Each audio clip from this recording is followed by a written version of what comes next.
Okay, so welcome to the meeting for Thursday, January 21, 2021. It is 6:36 p.m. Had a little technical difficulties, but we are ready to go. Our proposed agenda for tonight is 6:30 board business, where we will be talking about the Littleton Station, board member updates, public input, and minutes from the January 7th meeting at 6:40 Chestnut Lane. For bond release request, 6:50 p.m. Paper Street review process, Greenfield, 7 p.m. Wellington Drive lot release request, set bond amount, 7:15 p.m. 80 Air Road, vote on Aquifer and Water Resource District special permit and site plan modification. At 7:30, we will discuss the transfer of development rights with an overview, Ag Commission input, economic development for farms, and preservation of open space discussion, and then we will adjourn. Mr. Chair. Thank you very much. I did find it. Okay, so Littleton Station update. We're supposed to meet tonight. Wasn't quite done. We're meeting at 3:30 tomorrow afternoon in room 103. If any of you want to sit in on it, more than welcome. But the Littleton Station Advisory Committee will be going over the final drafts of what we're going to hand off to the Planning Board on our meeting next Thursday. So we're a week behind, unfortunately, but hopefully we should have everything all set by then. Right, Delisa? Hopefully, if Peter gets us everything we've been waiting for, Maren, right? Yes, he did provide the draft illustrated design guidelines. Okay. And then actually Mark Rassicott is on an attendee at the meeting. And the great news today is that MAPC has agreed to provide 70 hours of professional staff to help the town through the process of applying to DHCD for the 40R program. Oh, and awesome. That has to happen before town meeting. So MAPC will be able to do the mapping and the application, which includes a detailed analysis of each parcel and the number of housing units that could be allowed. And that ties into the 40R payment, but it also gives us some additional background information as we get ready for town meeting. That's great news. Yeah. I was going to tell him, Mara, but oh, sorry. I was excited about it. Mark, you always want all the fun stuff. You can take over anytime you want. No, thank you. Say, Anyway, but no, that's good that Mark will be able to assist us in that. We're done with Amazon. No other updates. I don't have anything else. Does anyone else on the board have any other updates? Maren and I just jumped off the Affordable Housing Trust. We're still doing the voucher program. They may sit in on the next week when we have the meeting, the joint meeting with everybody to start the Littleton Station. They were invited, so we get some input from them. That's it. And I saw Anna have her hand up. So Anna, why don't you give us your update? The Master Plan Implementation Committee will meet on February 23rd. And that's it. That's it? That's it. Okay. Short and to the point. Great. Anything else, Maren? Anything else we need to discuss?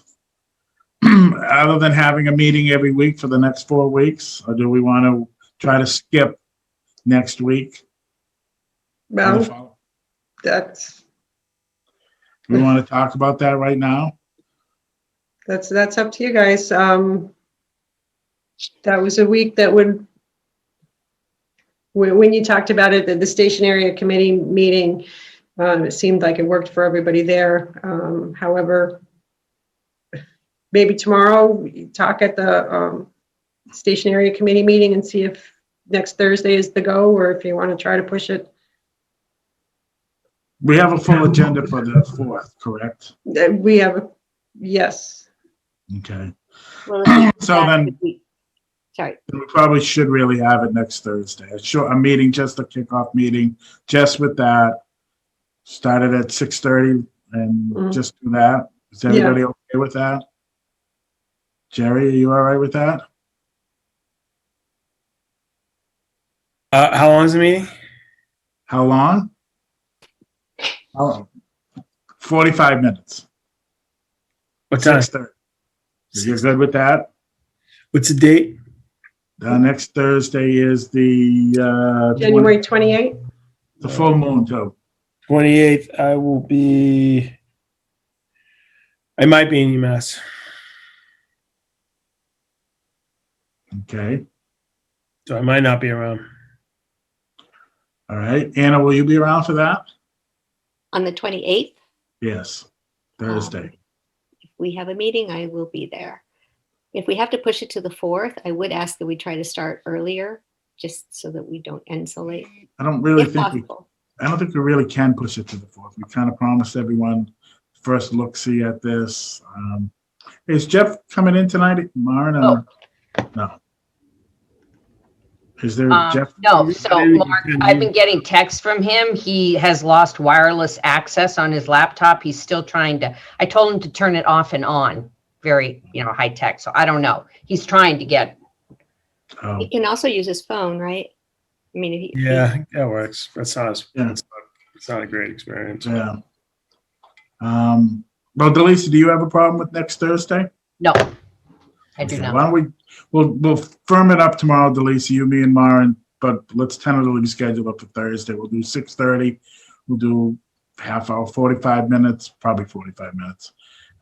So let everyone know, let the select board see the first draft of it, if the Affordable Trust and everybody else that's interested wants to come in there, they're more than welcome to see it and ask questions. And then after that, we'll start scheduling planning board meetings on it. So that's why it's better sooner rather than later to at least get the draft out there and let everybody take a look at it and see what they think. Jeff is on. Leave it at that. Oh, Jeff's here. Okay. All right, Jeff, are you available next Thursday? Just shake your head. Yep, I think that was a yes. Yes. Okay. All right, so we're good. So we'll shoot for next Thursday then, tomorrow. Of course, Delisa, I was there today waiting, all ready for the meeting, but nobody else was there. Oh, you poor thing. I know, but whatever. Story of my life. Anyway, so, all right, so we're good with that. Any other public input or member input? Do we have any public input? Anybody out there want to raise their hand? Dare to raise their hand? Just a request for LCTV to, Anthony is attending and would like to be promoted. Promoted.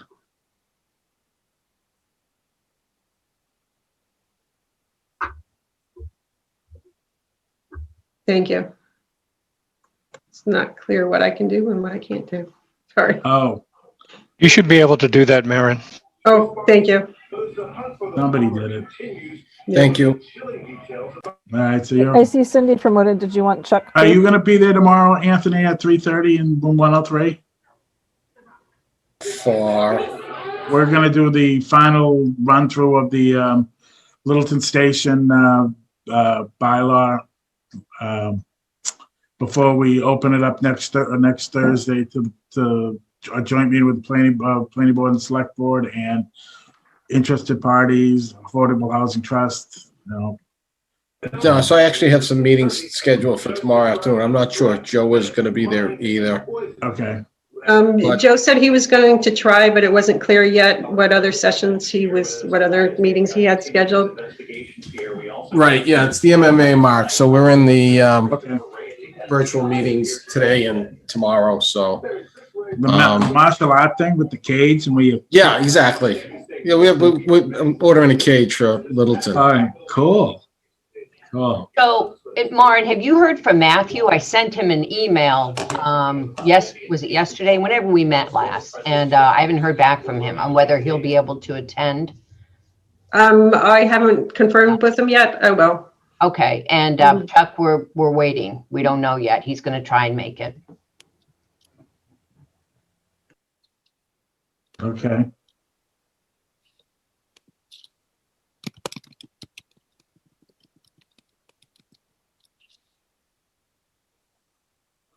All right, so anything else? How about the minutes? Has everybody had a chance to look at the minutes? Well, that would be a trick because we haven't finished and sent out the draft minutes yet. Lucia was Why'd still you- working on those. Why did you put it on there? Because I had faith that we would get it done, but have been too many meetings lately, so. Yes. Should we Okay. check for any public input? Yeah, Mara, has anyone got their hands up other than Anthony wanting to be on the big kid table? Nobody has their hands up at the moment for public input. I'll keep watching though. Okay. Okay, so why don't we get moving with our agenda? We have a 640 Chestnut Lane bond reduction request. That's actually a request to release the bond, the final, what, 14,000, Maureen, that we have left from the bond for the, not for the shared driveway, but for the road itself, and everything's been done. Just the road. This bond was a separate bond for the work at the bottom of the shared residential driveway. And that remediation work has been completed. And Green's And happy with it? we do have the as-built for the shared driveway, so. Anybody on the board have any questions or issues with this? Nope, doesn't look like it. So someone want to make a motion that we release what's the exact amount, Lauren? 14,000 Well, release the remaining bond for, bond plus interest. correct. Yes. Anyone want to make a motion for that? I think Jerry just did. Marcel. Yeah, I made a motion to release the bond. Seconded. Great. Okay, all those in favor? Delisa, Aye. Anna, Yes. Jerry, Yes. Jeff, Yes. and me. That's it, right? That's all of us. Did I ask you, Anna? Oh, I forgot. Anna. I said yes. Oh, you did? Okay. All right, me. Yes, that's it. Okay, thank you. So that's all set. Thank you. Oh, good. All right. What else? So we have a 650 discussion on paper streets. Mhm. Do we have somebody to discuss that with? Yep, I believe Cheryl Gould is present for that. Yeah, so it would be Sam Gould. Let me, I don't see her there. Oh, wait. Oh, never mind. Yep. Okay. and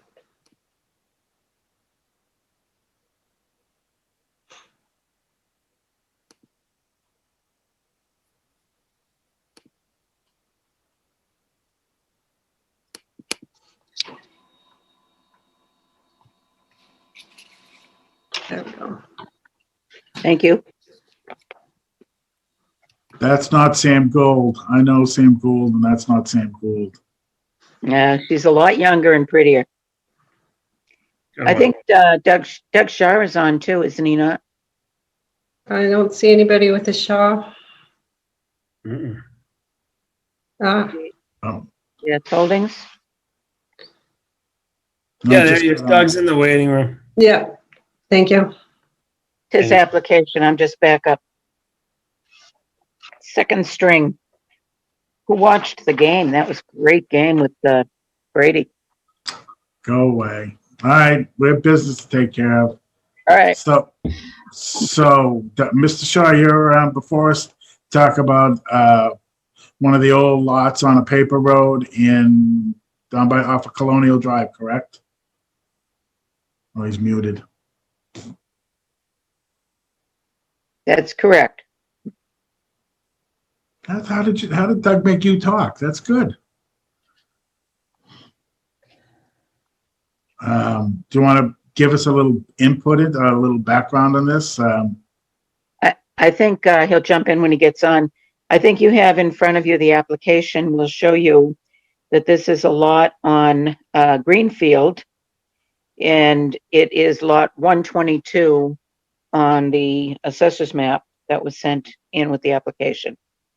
So Stowe Place is a paved road, and then the portion of Greenfield that comes across lot 121 to lot 122 is a paper street. It's not yet developed or improved. It turns out that every lot abutting 122 and further down the street, 121, 123, 115, are all owned by the same owner, and they've all merged, and there's already a house owned by that owner, so there's no other homes that could be built. And we received small lot approval to build on this lot approximately a year, maybe a year and a half ago. COVID kind of stopped things. Doug, are you off mute? Do you want to take over?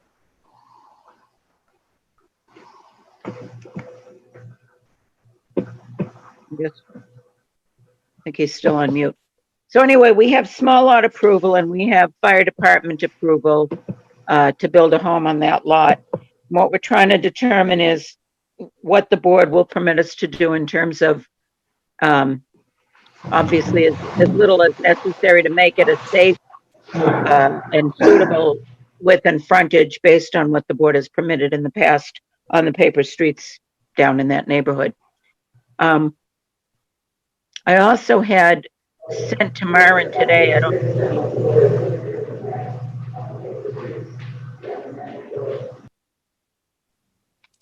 am I still on? Yeah. Okay, I sent to Myron today a draft of the a concept plan of what it would look like, the driveway and the build out of the road. And I don't know if Myron, you got that in time to share that screen? I'll have to look for it. It was on an email today. I don't know how to screen share.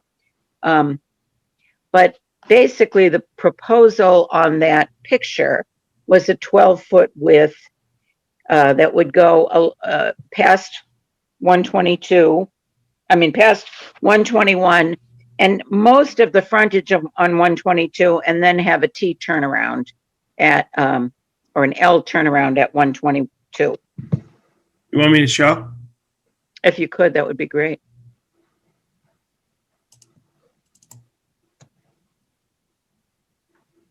This? Is that right? Colonial Stowe Place, Yeah, just about where you pointed is where the lot would be. right here, right? Yes. On the and other side. The other side, it's up on Oh, top yeah? of Stowe Place, up It's here. on the, yeah, well, maybe that's it. I can pull up on paper street plan and abutting lots. You want the plan and abutting lots? So this one, not one that I've gotten posted to the site yet. Okay, so this is the one that Doug sent with the application. Correct. Today he sent to me an engineer's concept plan of what it would look like with the road improved, but I could just describe it if you want. So starting at Stowe Place, the proposal was a 12-foot width to come down Greenfield, past 121, and most of the way past 122, and then it would T or L into 122 for the turnaround. So it would stop after the 122 lot at a 12-foot width. And as I said, there'll not be any other users on that roadway in any time, because all the other lots that beyond that one are owned by the same owner who already has a house. They've merged, so they're not independently buildable. And then if you go beyond that, the rest of those lots have frontage on Worcester Road. I'd say to the, I don't have a north arrow on this thing. Let me just look what the assessor's north arrow says. So the north arrow says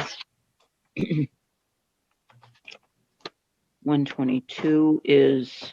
Well, wait, I gotta pick this. Let me know if this helps. Yeah, Worcester Road to the north, all the lots to the north would front on Worcester Road. All the lots to the east front on Colonial. Yeah, that's a big help. So if you could see, Stowe Place is already developed and paved.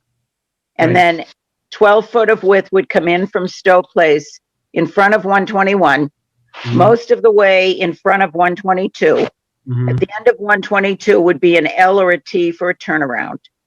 The next lot, 123, 115, can never be buildable. It's already merged with an existing home. So those would not be accessing off Greenfield at any time. And then the lots beyond that are Worcester Road frontage lots that have their frontage on Worcester Road, so they wouldn't be accessing off Greenfield. So theoretically, there's never going to be anything else on this street besides one house. Wait. I thought I could end. Okay. So the request is to have you determine that it's suitable width and grade, and then maybe just give us some guidance on what width you would like it paved to for the safety of the single residence that will be built there on lot 122. So where will it stop? The engineer, actually, you're drawing a line. It's going to be on Greenfield Drive. Jerry, come down Stowe and go to Greenfield Drive. Where it says 90. Now turn the corner where it says 90 and come down almost to the end, right about there. And then it's going to turn into 122 and back out. Yep.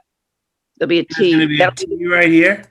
No, the T is at 122. Excuse me. The T is going to be at the Greenfield corner. It's just going to be like an L right there. So you would drive down Greenfield, Mhm. and then you could turn into the L on lot 122 to come out again. You say it's gonna be like this?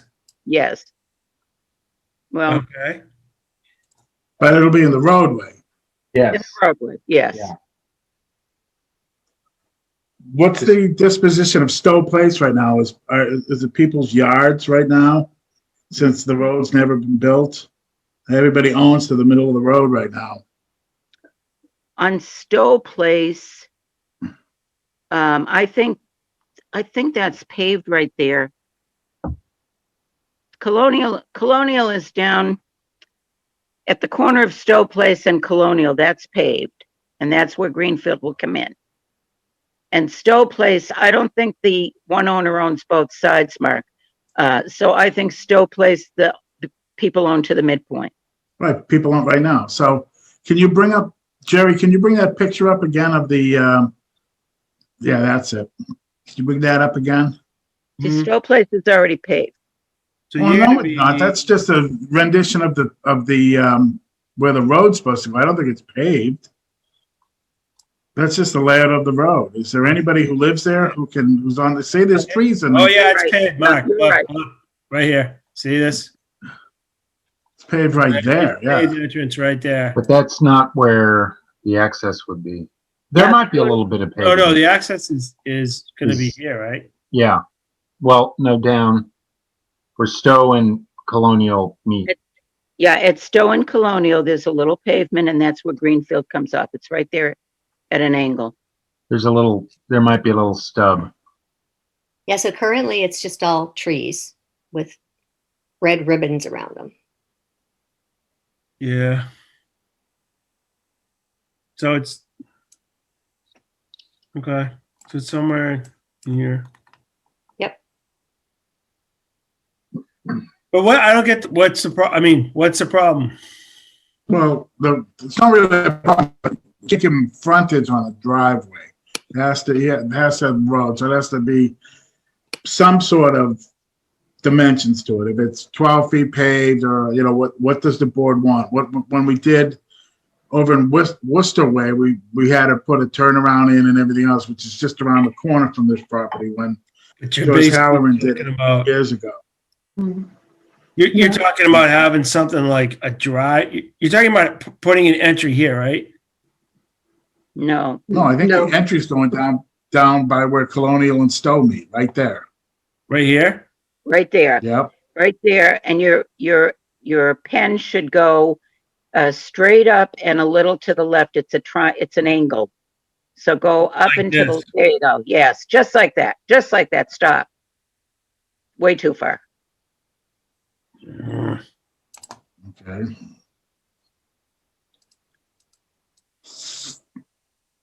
All right, do that angle again and I'll tell you when to stop. All right. Wait. Sorry. Well, the I issue don't know. is, All right. So if I may, Right like that, stop. Right there, stop. Yeah. Yeah. Now where? And then at the top where you stopped, you're gonna have a little L shape there where someone could turn around and come back out again. You mean like this? Yeah, like that. Yeah, that's it. That's it. Yeah. And you're saying this needs to be 12 feet? We're asking for it to be 12 feet, yeah. What's the problem? So what would you need for frontage here, Mark? they're not gonna get No, the frontage off of that. They're The gonna get line- the frontage off of that road. That road right there where you're putting the line up, they're gonna get the frontage off of that road. Oh, Yeah. right here. Oh, so Yes, you're going to create a road to get frontage. correct. Yes. Now I get it. Okay. So the issue is, how big a road do we want to put in there, and what amenities, or what's the bare minimum we can live with to put that road in so that it gets his frontage, and B, it's safe for travel and to turn around for a fire engine or emergency vehicle or something to turn around. Yeah, actually, the last 2 pages of the application gives you a copy of the standards that the planning board adopted a number of years ago. Of course, it's a recommendation and it's up to you to tweak it to the current situation. But that's what was adopted, the recommendation that was adopted for paper streets. Is that what so this spur, this is the paper road right here. Correct. Yes. Yes. Yes. So is that illusionary frontage? What are we calling that? Well, he needs No, to it's- put the road in to have frontage, so it won't be illusionary. Right now, it's illusionary. So if you put, what is that? How many feet is that? It would have to go the distance of lot 121, which is 100 feet. And then at least 50 feet more because you need 50 feet of frontage. You need 50 feet of frontage on a grandfathered lot. All right, But let me- his proposal actually is going to bring it about 100 feet more. So from Stowe to the L, it'll be about 200 feet. hold on, let me get rid of this Zoom crap. All right, Can that's you- 50 feet. 50 feet from here to here. All right, 50, that's 100. So this is about 100 right here. Yeah, From here so to here that's is where, about 100. that's where it will go to. So you got to do 100 feet of a 12-foot driveway / road. That's the Yeah. actual driveway right there. Yes. I mean, if you create the road spur, doesn't that create frontage? He has to do it to create frontage. No, I know. That's what I'm saying. So Mhm. there's no so shouldn't you be able to do that? The, It's no, not the built question like is a road, though. It's a driveway. 12 feet it's enough? a road. I mean, this is all right. So this is the actual paper road right here. Mhm. It's never going to be completed. Right. That's correct. So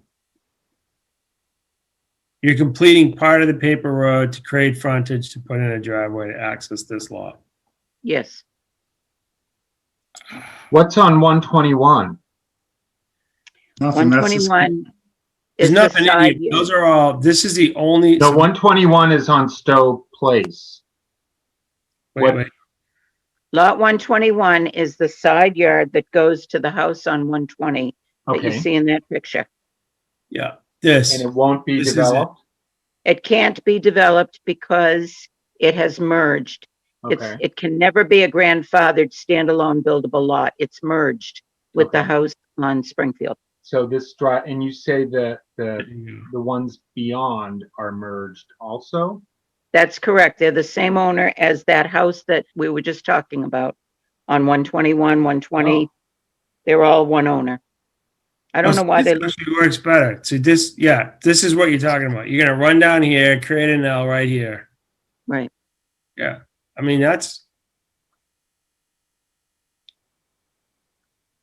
I mean, is it a right of way?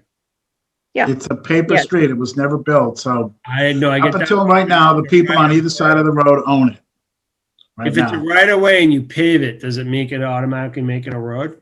Well, it has to be up to some sort of subdivision standard. You have to put a road in like any other developer would to some sort of 22 subdivision. foot wide road built to DOT standard? Well, that's No. the question that he's asking us to come in with something a lot less, more like a driveway, rather than a full-blown road with telephone poles and mailboxes and fire hydrants and everything else, like a road that we know and love in Littleton now. Well, at He wants to come in $18 with- a linear square foot, I don't blame him. Well, that's the issue that's before us. We have some other people. Is there anybody in the neighborhood that wants to speak about this? I see a bunch of participants. Maren, can you see if anyone has their hand raised to talk about this before we get too far along? Not when it's screen shared. I can't see it. Oh, can you go the other way then, or whatever you're gonna do? Hang on. Let me try. Yes. Mr. Montanari? Yeah, Mr. Chair, yes, can you Ms. hear me? Yes. I can't raise my hand because I've been elevated, but this is Cindy Napoli. I live at 47 Springfield Drive. Oh, okay. So I am in the neighborhood. I'm not a direct abutter. There is a small parcel of land between my property and the property proposed being developed by Mr. Shaw. So I just had a couple questions with respect to the paper road itself, because it is a town road. So we're just going to develop part of the town road for the purpose of creating a driveway to access and build on this property. I guess I'm a little confused by that, since the town road runs all the way from Stowe Place through to Worcester Drive. So we're just going to develop part of that paper roadway to create a road to access his property. And who's going to maintain that roadway? Because it is a town road. Let's just make sure it's not an accepted town road, right? The town's never voted to accept that road. It's not technically a road. It's a paper road. It's never been built. It's just a right of way on a. It's on a plan. Mhm. And Cindy, that's what we're trying to discuss now. What kind of, what do we want this road to look like? Obviously, we need to have some sort of turnaround so that whoever goes down it can turn around and come back. Mr. The question Chair. that we're discussing now is the width of it, whether 12 feet is adequate. We probably need to have the fire and police department weigh in as to if they're okay with 12 feet. Right. The intention is not to finish the road up because it doesn't seem to make any sense to. Good. Yeah, that's why I just wanted to clarify that, Mr. Chair. And yeah, it would be impossible to finish the whole roadway. I was just trying to figure out exactly how it would work, just based on the size of the parcels on either side of the roadway, or the paper road rather. Just trying to understand how it would be to make that a road and then, have a driveway in there, have a house in there, and make it all work. Can you see the map that we're sharing right now? If you look over where Worcester Drive is and Lexington Place, that's the last one we did.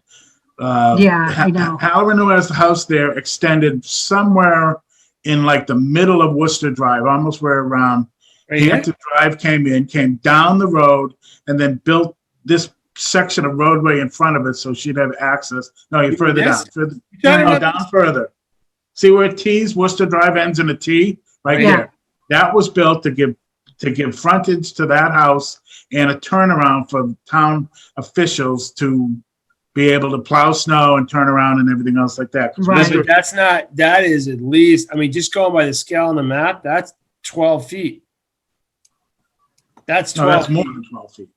Right now, this scale is one pinky is an inch.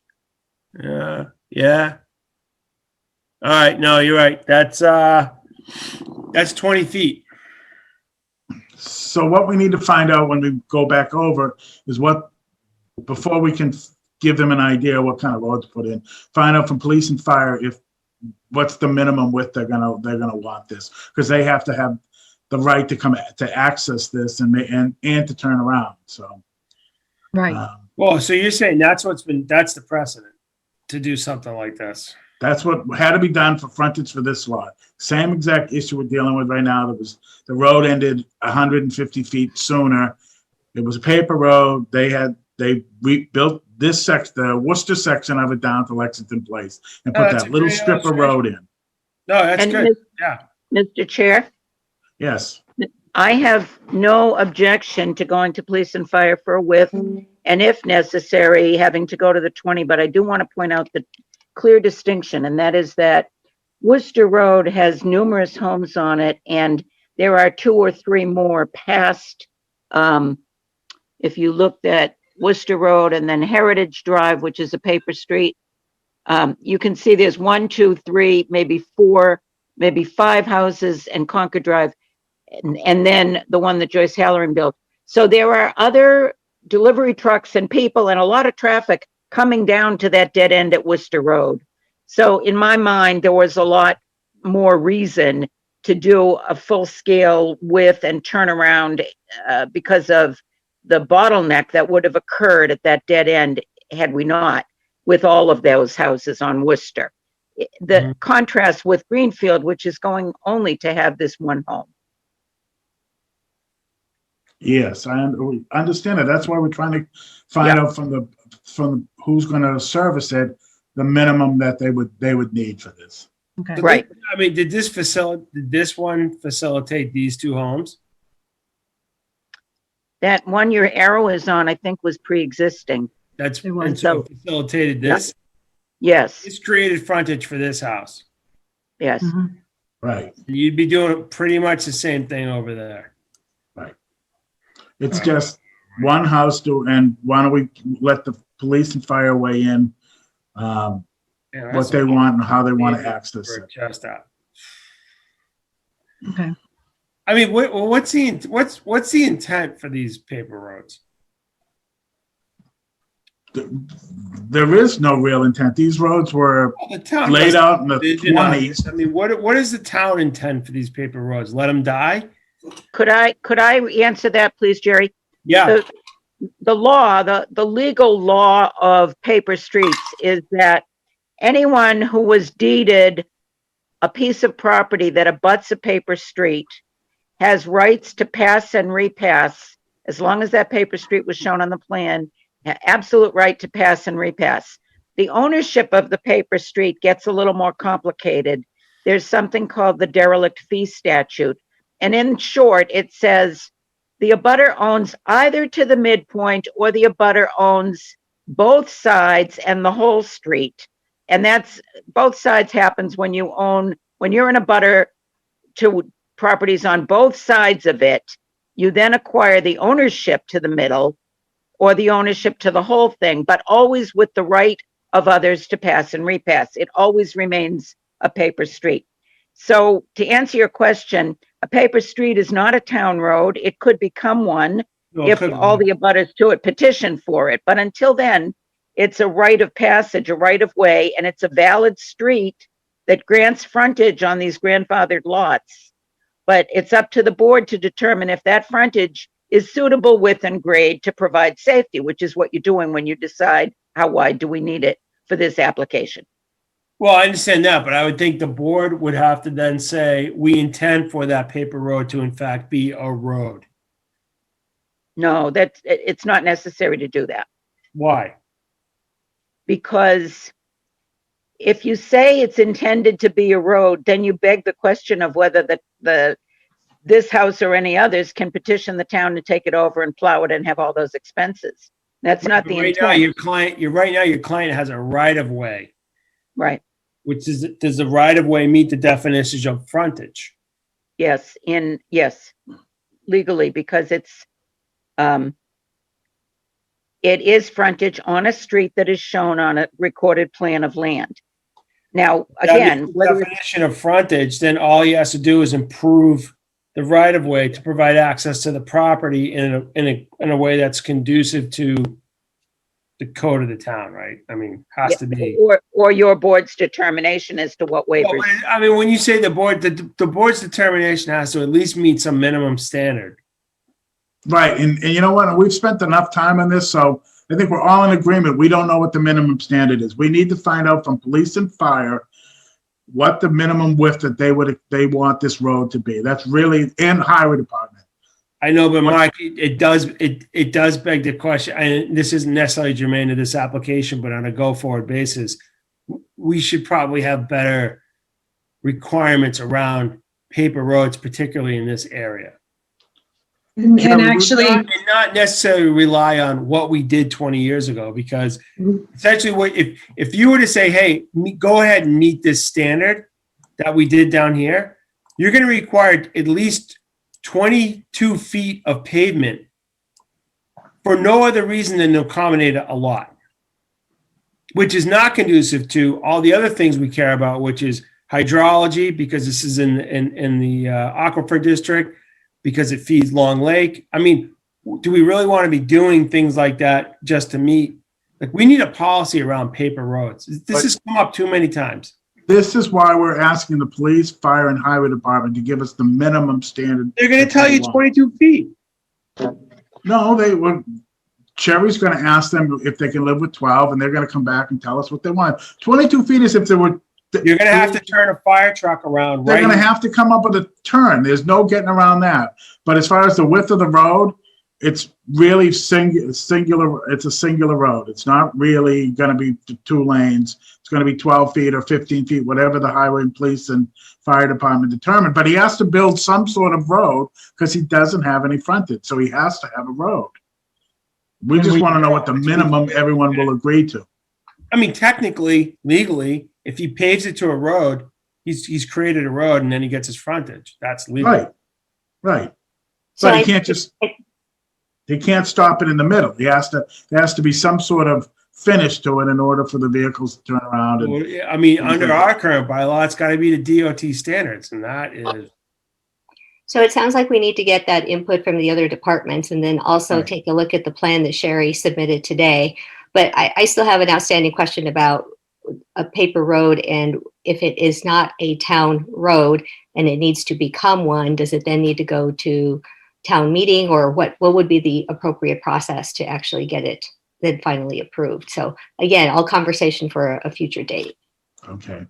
All right. So then, Sherry, why don't you get us some information from, you're gonna talk to police, fire, and highway, see what the minimums. Yep, can we come back to your next scheduled meeting, please? How about a drawing on our next scheduled meeting of what this is going to look like? So we're not looking at, we're not all It's a looking lot at. of fun. Yep, What? perfect. All right. Good time.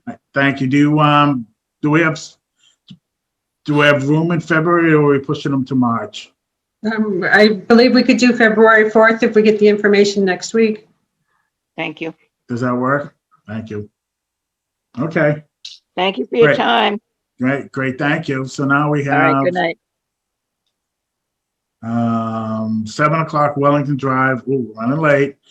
Lot release request bond amount. Maren, do we have paperwork from Green to give us an idea of what we're looking for for a bond amount? Actually, we have a list from Green of work that would need to be, we need cost estimates for in order to get a bond amount. So we're not ready for this. Correct. Okay, so do we want to put this on for the 4th as well, or wait for them to get back to us when they're going to have everything done? Yeah, as soon as I have the information, I'll get it on the next meeting right away. All right, so we're not going to hear this at all then tonight.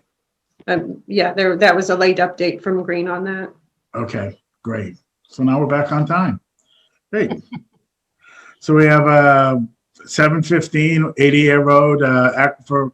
We have to vote on the Aquifer Water Resource District Special Permit and Site Plan Modification that we discussed the past two meetings before, our previous 2 meetings. Mm-hmm. Do we have a draft decision and everything else? Yes, we have an updated draft decision just posted this evening or this afternoon with suggested wording updates from GPR, from Kyle and Bruce at GPR. Their recommended wording changes made sense to me, and they also added the correct plan reference and noted that the stormwater operation and maintenance manual had been updated and submitted. Did the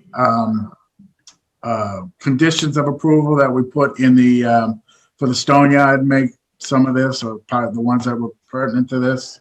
Yes, in particular that the applicant will meet the noise bylaw, and it includes the hours, references the hours that are in the noise bylaw. Okay, great.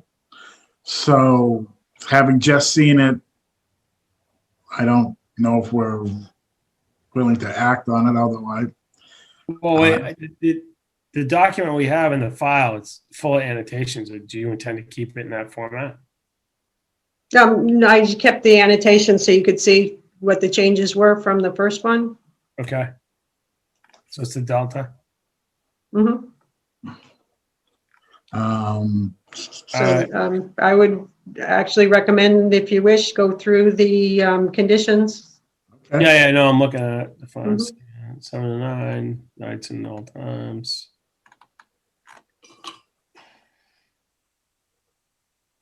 Stormwater. Decision. Comment,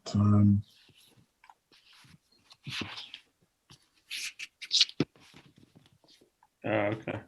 Yeah. draft decision. Okay. Yeah. I mean, it looks. Listen. Do you want to go through this? What, You want to go through the changes? what? You want to go through the changes and then read the, what are you going to do? Read the whole thing?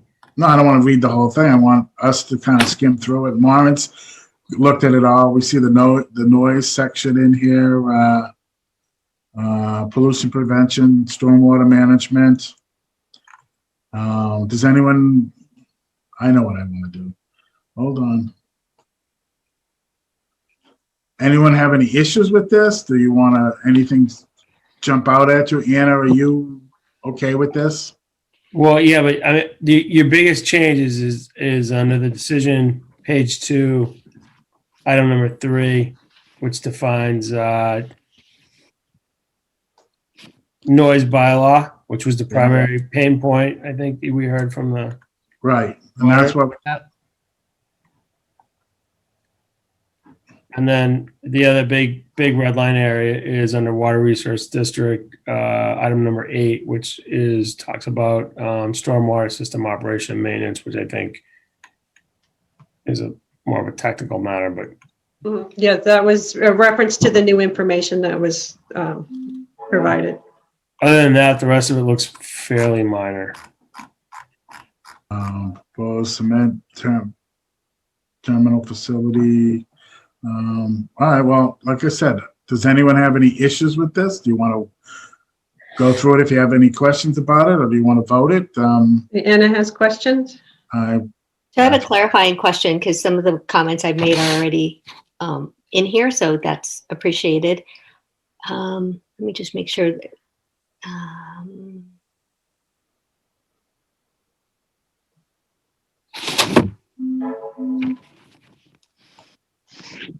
yeah, I think everything that I had asked for was in there. In terms of the hours, Mark, it seems like those are the standard hours that you had requested from 7 to 9 p.m. Yep. yeah. So And they did tell us that there are times, because let's face it, a concrete batching plant, and there were going to be times that it might have to go past that because of 24-hour pours and things like that. But the standard rule would be 7 to 9 p.m. So I thought they said that the typical operation would be ending at 4, and that, because we talked about bringing the hours back, and they said that their operation might extend into the 9 o'clock. I don't remember them saying, because as it's written, how would we deal with that? People would file a noise complaint and they'd be upheld. Mm-hmm. So I think that I think the wording is fine, but I think my understanding is that they will occasionally be making product after 4. yeah. what if we were to change it to say, which defines days as 7 a.m. to 4:30 p.m. with the occasional, with a work occasionally extending to 9 p.m. So the condition in the approval simply references the hours that are in the zoning bylaw for the noise section of the zoning bylaw. If you're looking to restrict hours of operation for this, then that would be I would recommend a different condition. I don't no. If we're gonna recommend something that's different for operating hours, they need to agree to that. Mhm. Yeah, and I think the most important thing is the 9 o'clock. You know, they can't do it after 9. They just can't. Yeah, and the noise reduction too. I think they've done everything that we had asked. So why don't we just leave it as is? Yeah. Yeah. Okay. Anything else? Yeah, Bruce has a question. Let me.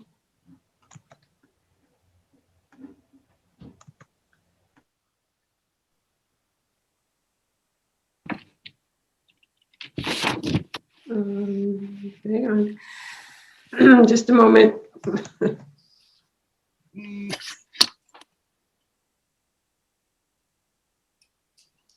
Okay, Bruce, I think you should be able to unmute now. I'm all set. I'm just trying to be available to answer a question, but you guys seem to work through it, so I'm fine. I think we're pretty good. Anyone else have any more questions or concerns? I'd like to try to vote this if at all possible. Oh yeah, that'd be great. Okay.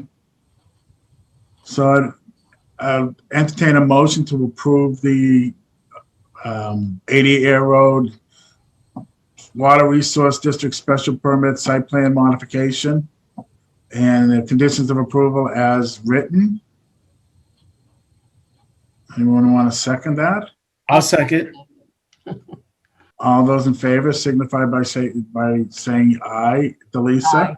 Aye. Jerry? Aye. Anna? Yes.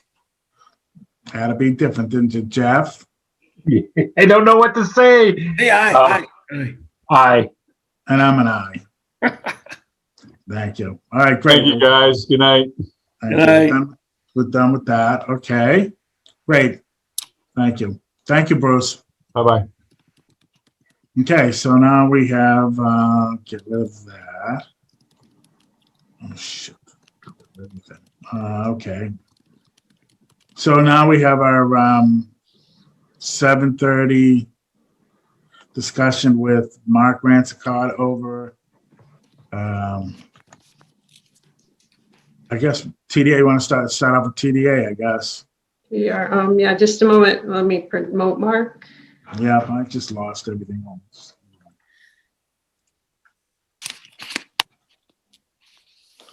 I closed the wrong thing, but that's all right. I'm new to this high-tech stuff.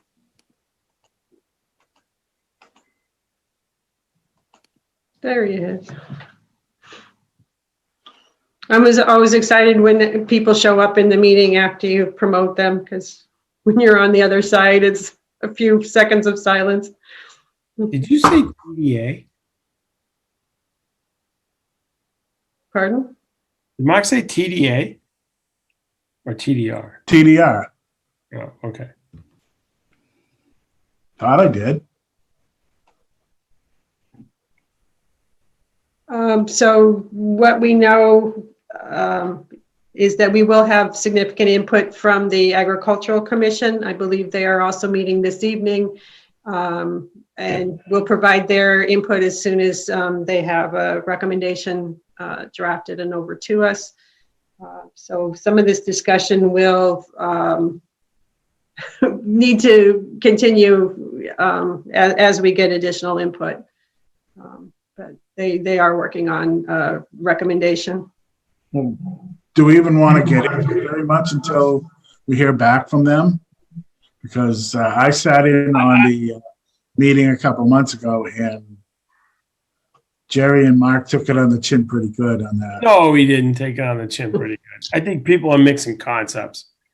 TDR is not about preserving farm operations. TDR is about preserving open space. It's about making sure there's no buildings on a farm. I think there's a little confusion on their part about what the intent was and what the use is, at least in the role of planning board. I think there's certainly room for discussion within the town for helping our farmers to preserve farm operations. That's true. But TDR is not about farm operations. It's not to say that it can't support farm operations, but it's not directly intended to support farm operations. It's intended to allow a farmer to capitalize an asset, monetize it, and move on without building property. I mean, without building buildings. That's the intent. So they have a different pain point. They have a different focus than we do. So within the parameters of TDR, I think we have, it is what it is. It's an intent to preserve open space, no buildings, to allow a farmer to monetize that asset and move on, not to facilitate farm operations. It was pretty loud and clear to me that was the focus of the verbal feedback we got. That's why I do think it's prudent to wait to hear what the committee puts in writing and sends back to us. It was one or two vocal individuals, and that was the back and forth that we entertained. That's how I would characterize it. Okay, well, it probably makes more sense anyway to wait and to see what they come up with and schedule a meeting with them. Well, but it depends. I mean, I think if they want to have input, that's great. The intent was to socialize the bylaw with stakeholders, and the stakeholders are, among others, the selectmen, and not just AdCom, but also Conservation Committee and Water Department, et cetera, should all have an opportunity to opine on that. That said, I think we've been pretty clear that we put it out for open comment. And short of having a standing meeting, I think all the boards are welcome to comment on the language that we presented so far. And until we get those comments, the question is, I mean, time is short. Do we want to wait for the full comment period for everybody to opine on the bylaw and then draft the final? Or are we going to go to town meeting with what we got? We don't have a lot of time. You're going to have to decide. Well, the issue is you didn't get a lot of support from the people that are going to buy into this. It didn't. Well, they weren't happy. Again, I wouldn't characterize it that way. We were taking people's temperature for input, not necessarily on a town vote. All you need for TDR to be successful is one or two participants. You don't need all of those target lands to participate. I mean, I'm not even sure we've created the space for a receiving area in the current bylaws to even handle that volume that can be created. So I'm not sure what the actual goals of TDR are, but I think if you were to pick up a couple of farms who chose to leverage that at some point in the future, I think that's success. We don't have a huge town to be, you don't have, it's not 30, I don't know, how big is Westford? It's the largest town right outside of Plymouth in Massachusetts. They could generate tens of thousands of units. We wouldn't be generating tens of thousands of units out of this. We'd only be generating enough to help with density in, say, like the 40R target areas, or potentially the Point, or maybe downtown if we ever change the zoning in the common area. Those types. So you don't have 2,000 units of TDR to dump somewhere. So I wouldn't measure success that way. You only need a few participants. Okay. That's my opinion. If the intent is to preserve pristine farming areas, to preserve their look and feel in perpetuity. Okay, but so then we need to open this up and invite the Agricultural Commission. Absolutely, yeah. Everybody else. So my point is, there's really not a whole lot we can do tonight until when we have another meeting. We don't have time. Do we have time in February, Maren? Anna has her hand up. Why don't I let Anna speak first before we So I guess I had a couple of questions. Jerry, thank you for the work that you've been doing on this with Mark and with Mark Resicott and Maren. So I understand where we are in our position with the Agricultural Commission and farmers, but have you heard from any other landowners or developers or even from members of the select board? No. Well, actually, Jerry, I haven't brought you into this conversation yet because it's in its infancy. We've heard from one property owner who has a forested parcel, not a farmer. It's just undeveloped land at the moment, and their family would love to have something like this to be able, something like TDR to be able to use. We already got to buy. So. It's great. I may have talked to that same person, but I talked to someone who was very interested in it that had undeveloped land. That's great.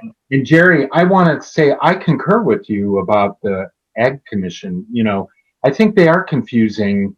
You know, they may have needs that the town, you know, can support, but it's not TD. I mean, it's not TDR isn't going to pay farmhands or, you know, whatever. So, but, you know, once again, yes, let's get, you know, the input. But I'm more curious about the value.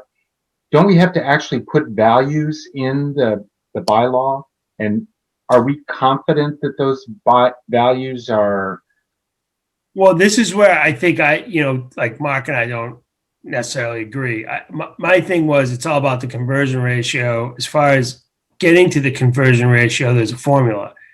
I'm not so concerned with the valuation after that formula. If you say it's 10 to 1.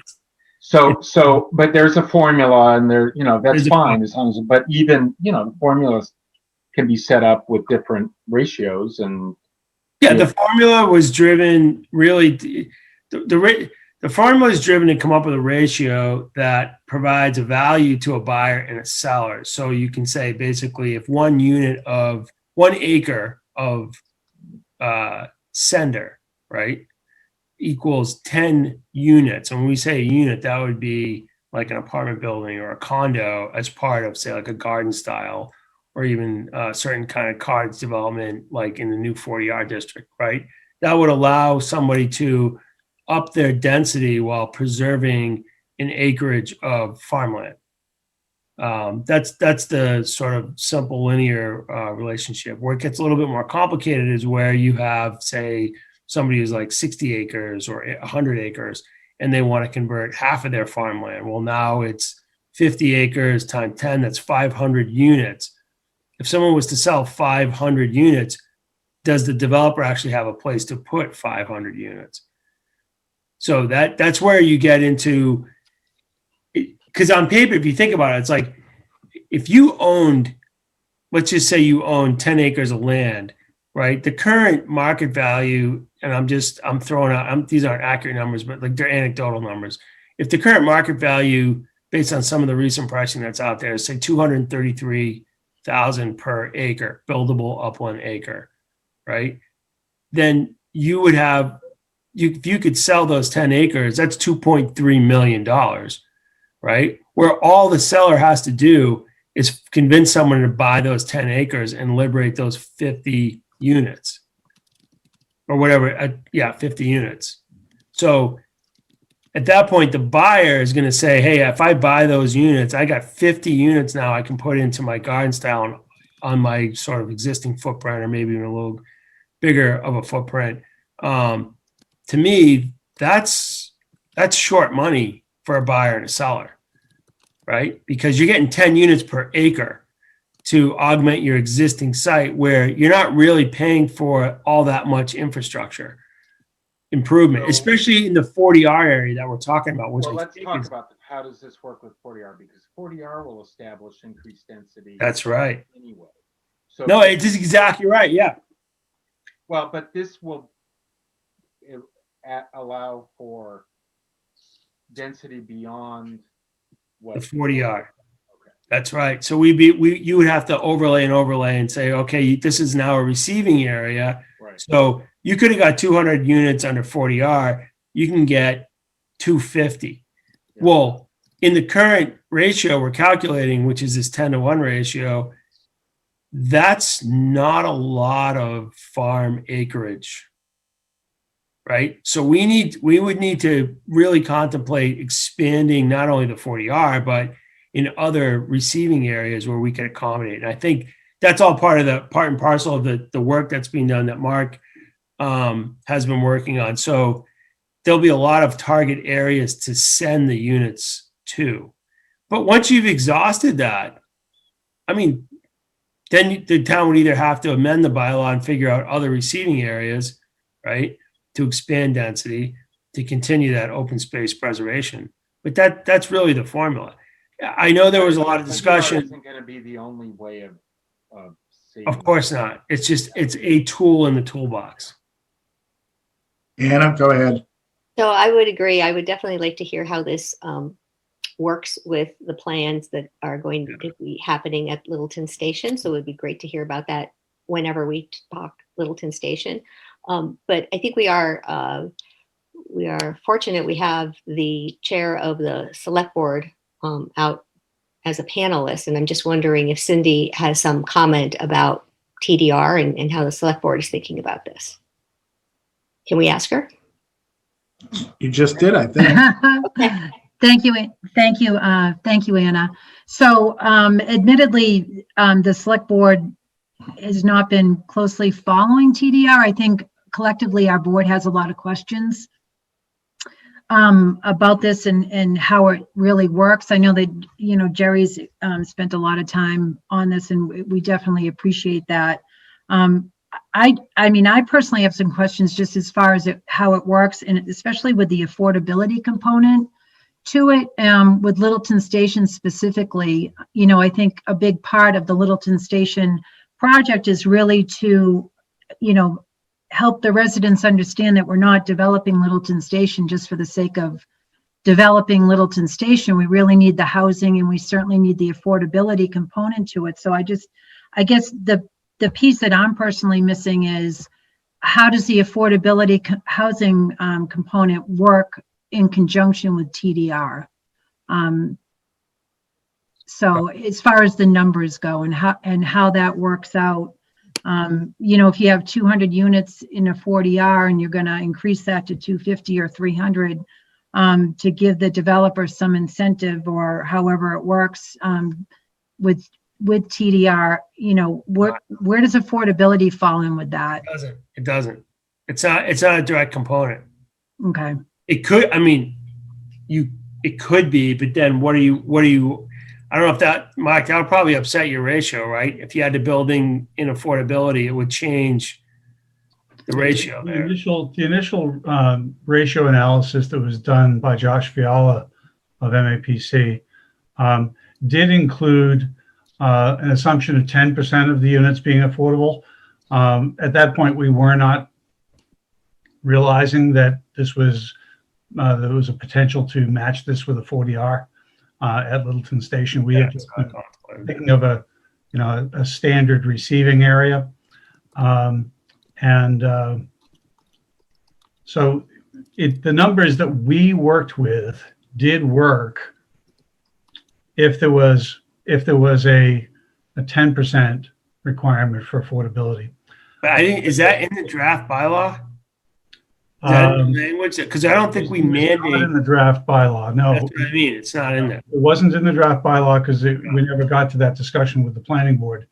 But Josh did revisit the numbers after there was some initial discussion, but it has not been put in yet. And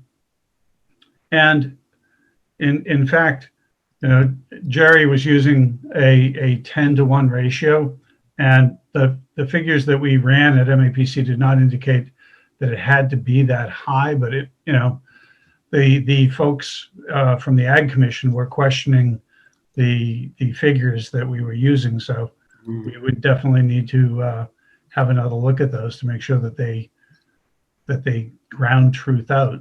But the bottom line was, it seemed that a developer could make money by buying development rights from farm and forest and transferring those rights to a receiving area, and that because they would save money on their infrastructure costs and doing the development, that it would be worth it for them, even with a ratio as low as 1 to 2. in the receiving area for every one that was in the sending area. Now, obviously, it wouldn't work on every farm because some farms are worth more than others. If they've got a lot of road frontage, for instance, and could be developed with approval not required lots, there's essentially no cost there. There's just survey costs. But if somebody has a relatively small amount of frontage and they have to do a lot of road construction, they've got wetlands to deal with, et cetera, then there's a lot more infrastructure costs, there's holding costs, there's interest costs for developers. And so that was all figured into the calculations. Okay. So I'm still not sold on I'm going to call it the cost benefit to creating X amount of extra housing units in Littleton to save, so many acres of land. I'm just trying to balance a trade-off. But one question I had, and can we talk about that for a second? Yeah. So a good illustration for that would be, imagine if Cooper Farm had sold under a TDR. So what would have happened is, instead of having those 50 units there, they wouldn't be there. Cooper Farm would never have been touched. Those 50 units would have been dumped into another neighborhood. Right. And that I totally agree with Jerry 100%. But now that Cooper's gone and we do have identified existing farmland, it's really, if I heard, from the farmers, the members of AgCom, that they were 100% on board with this and, we're very in favor of it. I think it would be different because then it would accomplish something that we're really trying to achieve in Littleton, which is saving that whole green belt, from 2A and Acton all the way through up to Groton. But if we don't have the buy-in from those stakeholders, it just makes it harder to get on board with this. And that's just me personally speaking. But the other thing I wanted to ask is, could we do this and then just somehow just put the money into a fund to preserve open space? Does it not work that way? No, I hate that idea. Okay. I hate all those ideas, because I'll tell you what, because the market moves against you and you get no interest on your money. Even if you put it into a municipal fund, an aggressive municipal fund, your money's depreciating faster than if you bought a car. Okay. And so you end up with saying, oh yeah, we got $250,000. And what is that actually going to get you? If, like, let's say we wanted to go out and buy our own farm and put our own housing development in there. There's no way our fund's ever going to match that. Right.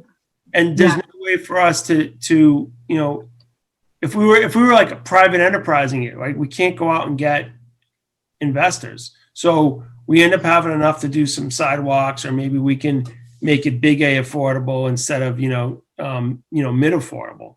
Right. We can subsidize that way. I'm not saying it doesn't help, but I don't know that any of those funding mechanisms, at least in Littleton, have actually moved the dial. Because if you're saying, hey, we want a substantial increase in affordable housing that remains affordable into the future, right? We're not really moving the needle there with that.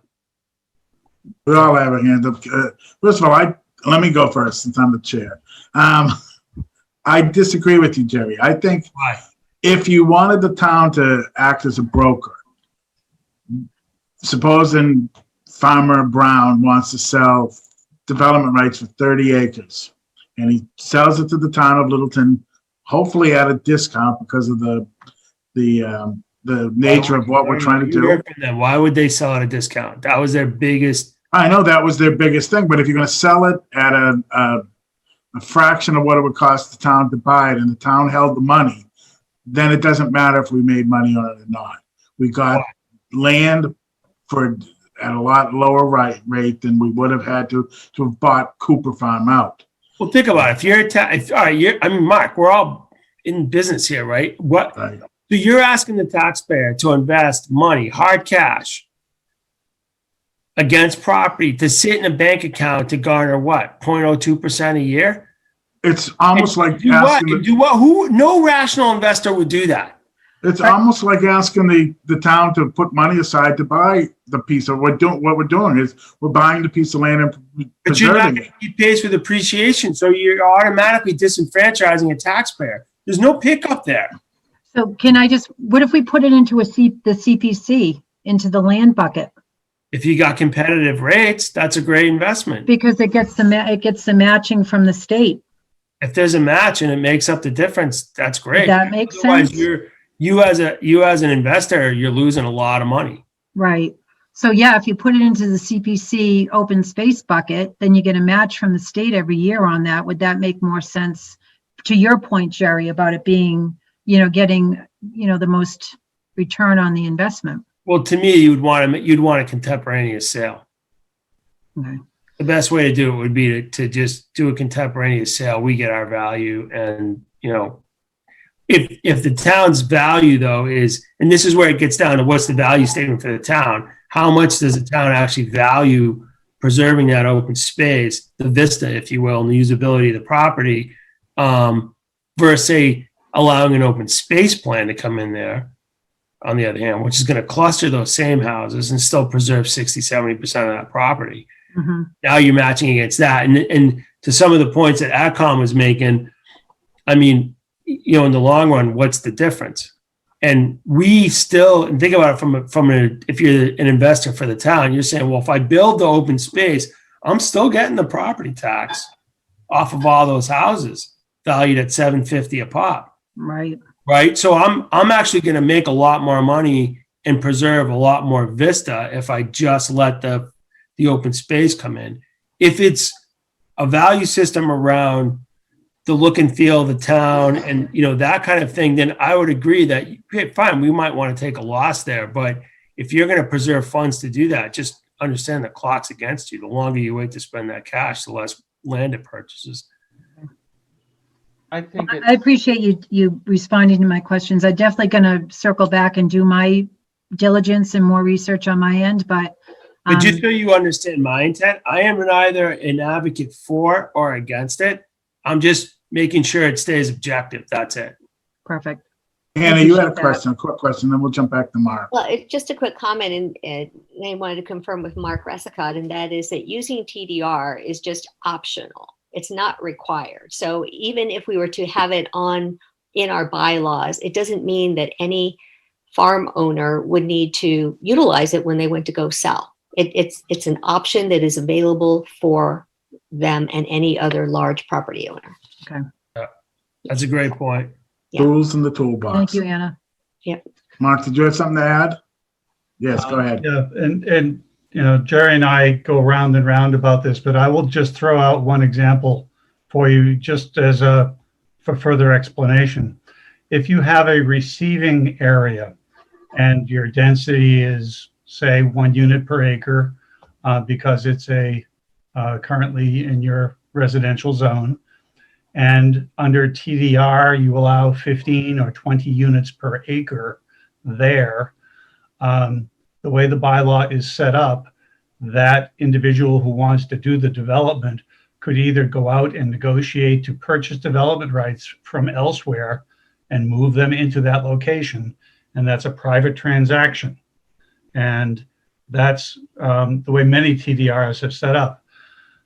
This bylaw currently has a provision, doesn't have to stay there, but it currently has a provision that enables a developer to pay the town in lieu of purchase of development rights.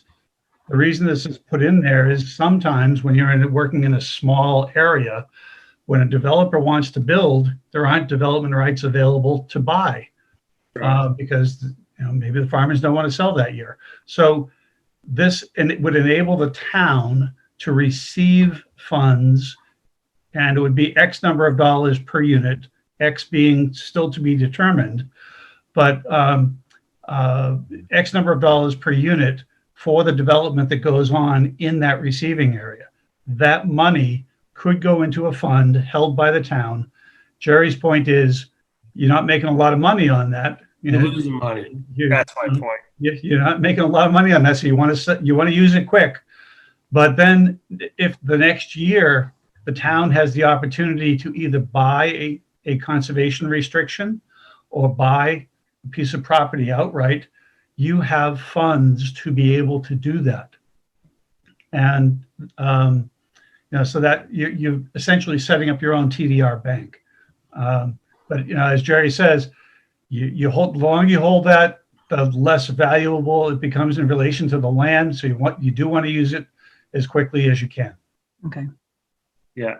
Jeffrey, one last, before we close, So have to such go. an interesting conversation. But Mark, what you were just talking about, please refresh my memory, because now I'm driving around town and I'm looking at, oh, that could be TDR. Exactly. Yeah, that's And that's right. but if this bank thing, which seems to me, I know, Jerry, you don't like it from a financial point of view, but from a practical point of view, it seems like it's gonna work. If it's gonna work at all, it's gonna work in that way. Does the planning board or who has to vote on each of these? These transactions would have to be approved, right? Yeah. Could you have someone come in and say, no, we don't want you to do it that way, or under TDR, or they got to. I'm thinking mainly of the bank, because now it's a transaction between the town and a developer rather than a developer and a landowner. Well, we have to approve the creation of the units and the facilitate the transact. The actual money part stays away from us, but if we act as a middleman, right? If we're going to clear these transactions, then you're asking the town to take the risk. And I just think if we do that, especially when you really, the whole reason why you have a middleman to begin with is to create or basically smooth the market that doesn't really exist. So you're really originating a whole brand new market, right? And you're hoping that we're going to have a buyer for our seller. And if we're not going to have a buyer, then the house is going to act as the buyer.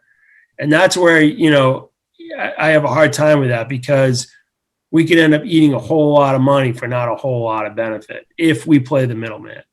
If you had a huge town, let's put it this way, if 80% of Littleton was farm and we wanted to jumpstart a downtown area, this might be a great way to do it, right? Because the town would basically act as a place where you got a lot of inventory, you got a lot of supply and demand, and you're going to eat that up, and you know what your limits are. In our case today, we don't really have good understanding of what that means, and so I think you'd be taking a big risk especially if you took on large enough transactions where you're asking the taxpayer, in my opinion, to take an unreasonable risk. Okay, I had more questions, but I'll leave it for that. Thank you. Anybody else? So why don't we put this on at a later date once we get some input from at least the ag. Personally, I'm very excited that the conversation is moving forward, and it may end up splitting into several pieces, or it may all come together into one bylaw. It'd be interesting to see. Regardless, it's a great municipal experiment to see if it would work. And if anybody wants to contact me with questions from the board, I'm glad to talk to anybody at any point to save time during the board meetings. Okay. Thank you, Mark. Great. Thank you. So we're gonna continue all of this. Do you want to tentatively put it on for you want to try February? Or you want to shoot to March? Let's at least have a discussion on the February 4th meeting to look at the timing. Okay. Well, how do you want to facilitate feedback? Is anybody helping you get feedback, Aaron? We haven't done any further outreach. Should we? Cindy, you're here, but who would we go through to facilitate just, pinging everybody to say, hey, this bylaw is out there. We need feedback. We need to hold a public hearing. What about Littleton Conservation Trust? Absolutely, yeah. I thought we have an organization. Yeah.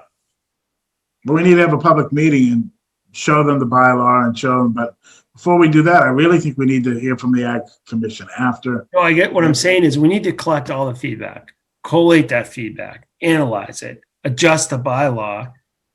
And then when we have the hearing, we'll have a bylaw that incorporates all of the feedback. In other words, it's not just, it's collect feedback, analyze it, adjust the bylaw, and put a bylaw out there that everyone's had input into. And then when we go to town meeting, everyone's been heard and we've reflected the spirit of the town collectively. Okay, that's fine. I'll caution you that it's probably not going to make Springtown meeting, but so be it. No, What? Mark doesn't. It's not going to make Springtown meeting. No. Okay. I don't think you're going to get anywhere in town meeting with this bylaw unless we do that, because there's too many things in there that people are going to have questions on. They're not going to understand it, so they're not going to vote for it. Right. All right. So as long as we understand that, so then we can wait till maybe March to get everybody's input then. It's February. I mean, Myron had a timeline laid out for this. If I may, Mr. Chair, Go ahead. just make a recommendation. So if I was on your board, if I was the planning board, what I would do is just really, I mean, honestly, reach out to select board, FinCom, AgCom, ConsCom, and just say to them, hey, this bylaw is out there. We've been working on this for months now. Would appreciate you taking a look at it and getting us, you know, supplying us with your questions in advance by whatever date certain that would be. And just to, you know, to have more educated conversations going forward, because I would caution, you know, and I'm just thinking from the select board, I don't want us having a group meeting and having it be the first time that the select board's, you know, taking notes in our packet. You know what I mean? But just try to get it in front of everybody and just kind of ping them a little bit and say, hey, just a reminder, and maybe start from there and getting the boards on board with it. And Who educate facilitates that kind of communication? Is that board to board, or do we have somebody in the middle who can do that? I think Mr. Ansaldi might be able to help us with that. He's on the call. Yep, I can work with Myron and we can set something up. That would be great. But unfortunately, before we even get there, before we show them what we have to get past the Agricultural Commission. They don't like it. They're going to give us their input. So we better hear them first, because they're the actual people that are going to use it. So before we show them a bylaw that they're not going to support, we need to hear from them first and then show it to everybody else. But Myron, so you've had taped meetings about this, correct? Where there's been presentations made, right? I mean, even just steering people towards those meetings and saying, if you want to get up to speed on this, here's, you know, where you can find the information. I get, you know, wanting buy-in from AgCom in advance, but I think as much homework as people can do in advance of that is important. Personally, we have a draft of this. We can send the draft out to everybody, but that's where we ran into the problem with the discussion with the ad commission, you know, and they're the ones who were going to be. Look, that was a great discussion. That's the kind of discussion we want to have. I mean, we'd be happy to come in front of your board, Cindy, and talk about it for like 15, 20 minutes. No, I know that, Jerry, and I appreciate that. But even, you know, just providing the link to a meeting where it was presented by Mark, you know, in addition to the actual bylaw, I think would be really helpful. Just to have a more productive conversation. Yeah, it's great. Right. Okay. Really Could even use LCTV if Jerry wanted to go on and Myron and have a discussion about it. Go ahead, Jerry. Prime have a time. party. on Zoom today. Just a suggestion. Oh, it's a great idea. And yeah, it's also a good idea, Anthony. I just don't. I'm not against. Okay, great. So